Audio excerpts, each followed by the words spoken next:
दोस्तों इस वीडियो में हम रीट लेवल जो 1 है उनके लिए आवश्यक डॉक्यूमेंट्स है वो क्या क्या है उनके बारे में देखेंगे। तो देखिए 10वीं और 12वीं की बात करूं तो 10वीं की मार्कशीट, 10th की मार्कशीट प्लस बोर्ड सर्टिफिकेट दोनों, और 12th की मार्कशीट प्लस बोर्ड सर्टिफिकेट। ये तो सामान्य चीज़ आपको शुरू से पता है, तो ये तो तैयार ही है लगभग आपके।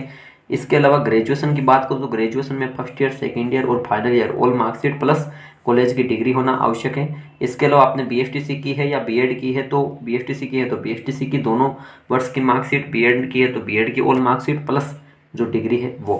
कॉलेज से बात करूँ, कॉलेज में क्या चाहिए, तो कॉलेज से देखो आपने जिस दिन प्रवेश लिया था कॉलेज में, आपका बीएसटीसी का कॉलेज या बीएड का कॉलेज, जिस दिन आपने प्रवेश लिया वो दिनांक चाहिए, और इसके अलावा वहाँ से एक चरित्र प्रमाण पत्र बनेगा, वो आपको तैयार करके लाना है। ठीक है। इसके अलावा देखते हैं साथियों और क्या है।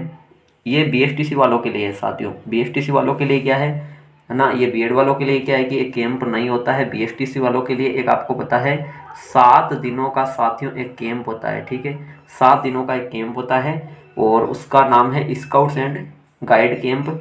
तो आपको एक चीज़ तो ये तैयार रखनी है, वो कैंप वाला जो प्रमाण पत्र है वो तैयार रखना है। ठीक है। इसके अलावा बीएसटीसी वालों के लिए एक विशेष चीज़ ये है कि अगर वो अब जो फॉर्म भरते, जो रेट का फॉर्म भरा उससे कोई मतलब नहीं, अब जो फॉर्म भरते हैं बिना किसी त्रुटि के हर चीज़ भरनी होगी, क्योंकि उसी से फिर रेट कट ऑफ में उनका जो तय होगा।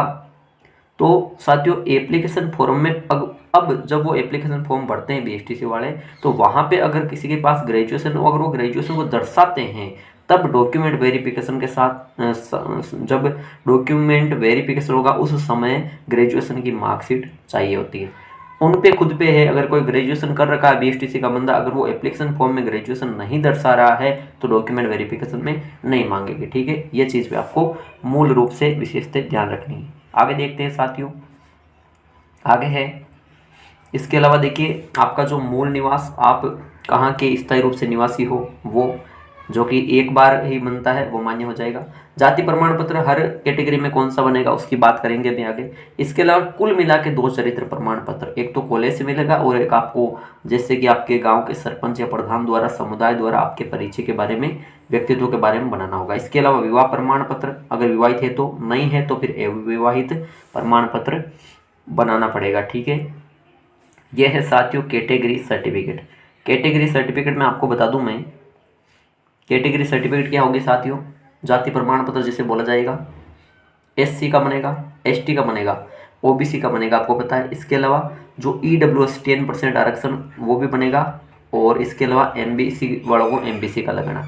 कहीं विकलांग है तो फिजिकल हैंडीकैप सर्टिफिकेट लगेगा, विधवा है तो विडो का, और तलाकशुदा है तो डिवोर्स्ड का लगेगा। ठीक है। इसके अलावा साथियों उत्कृष्ट खिलाड़ी का अगर है सर्टिफिकेट तो वो लगाएंगे जिन्होंने भूतपूर्व सैनिक है ना, एक्स सर्विसमैन, तो उनको वो सर्टिफिकेट लगाना पड़ेगा, ये आप जानते हो। ठीक है। इसके अलावा बात कर लेते हैं अंतिम चीज की, क्या है आवश्यक शपथ पत्र, है ना, एफिडेविट।